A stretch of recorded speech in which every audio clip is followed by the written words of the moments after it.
Gospel artist and founder of Rockhill Church in Atlanta, Georgia, Reverend Sonnie Badu, says people shouldn't eat pork because it makes them accessible to witches.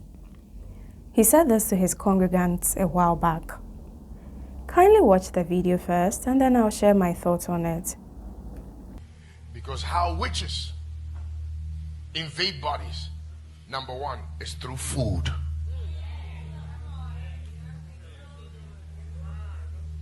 So, and the Bible declares that some animals are unclean.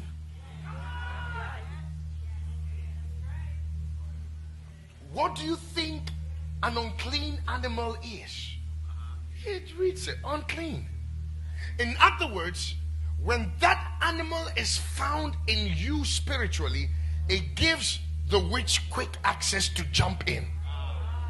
Because there is an unclean animal in you.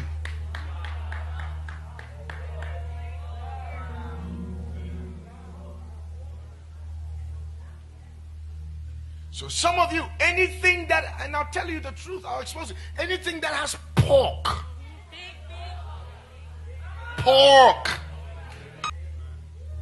it's easily accessible. They can, so once they discover that you ate something unclean, your spirit automatically, hey America, automatically,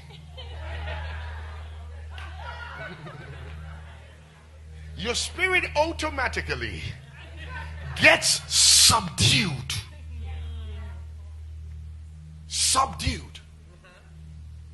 So once you go to bed, that's when they come.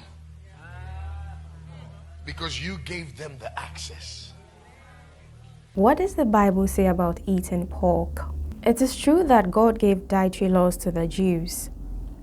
As part of these laws, God forbade them from eating pork.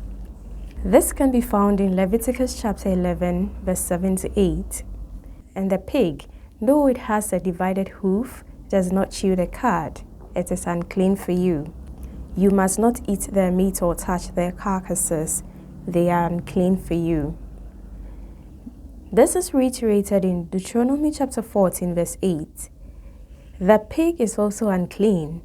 Although it has a divided hoof, it does not chew the cud. You are not to eat their meat or touch their carcasses. But even these two quotations make no connection between pork consumption and witches' invasion, because that is not the reason why God gave this dietary law. The real reason why God told the Israelites not to eat unclean animals, and for that matter pork, was so that they would be set apart from the Gentile nations. According to some Bible commentators, unclean animals such as pigs were used in pagan rituals. God didn't want the Jews to associate with such practices. So the question we should be asking ourselves is, are we still under these Old Testament dietary laws? And the answer is no. Jesus' sacrifice brought to an end the division between Jews and Gentiles. Galatians chapter 3 verse 28. There is neither Jew nor Gentile, neither slave nor free, nor is there male and female, for you are all one in Christ Jesus. Now, we Christians are also called chosen people. 1 Peter chapter 2 verse 9 to 10. But you are a chosen people, a royal priesthood, a holy nation, God's special possession, that you may declare the praises of him who called you out of darkness into his wonderful light. Once you were not a people, but now you are the people of God. Once you had not received mercy, but now you have received mercy. Closely linked to this is the fact that the law was given to the Jews and not to Christians. We Christians are not bound by the old covenant, but by the new covenant. Of course, we're still supposed to adhere to the moral laws of the old covenant, but the ceremonial laws, we're not bound by them. Jesus fulfilled the law, and so we're not bound by the old covenant. We're bound by the new covenant. Under this new covenant, Christians are free to eat anything. There is also the fact that Jesus has declared all foods clean. Mark chapter 7 verse 17 to 19. After he had left the crowd and entered the house, his disciples asked him about this parable. "Are you so dull?" he asked. "Don't you see that nothing that enters a person from the outside can defile them?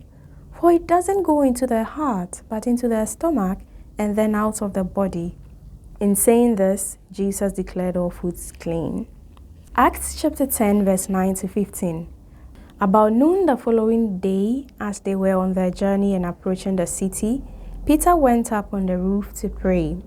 He became hungry and wanted something to eat, and while the meal was being prepared, he fell into a trance. He saw heaven opened and something like a large sheet being let down to earth by its four corners. It contained all kinds of four-footed animals, as well as reptiles and birds. Then a voice told him, "Get up, Peter, kill and eat." "Surely not, Lord," Peter replied. "I have never eaten anything impure or unclean." The voice spoke to him a second time, "Do not call anything impure that God has made clean." 1 Timothy chapter 4 verse 4. For everything God created is good, and nothing is to be rejected if it is received with thanksgiving. Okay, so there you have it. The crux of the matter is that God gave the dietary laws to the Jews in order to set them apart from the other nations.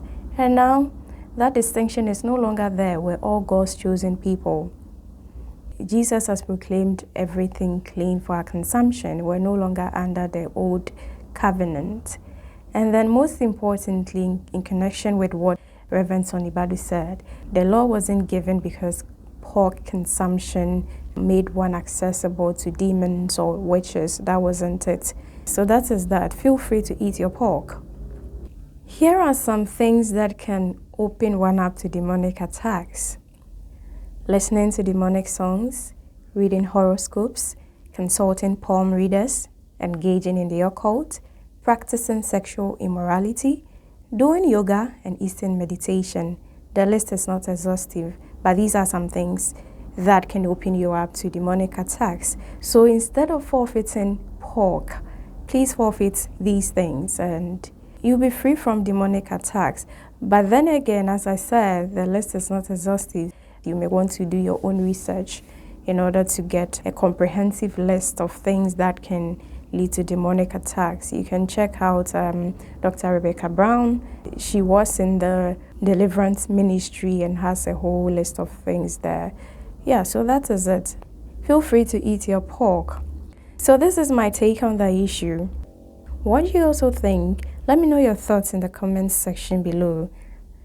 Until I come your way again next time, stay blessed.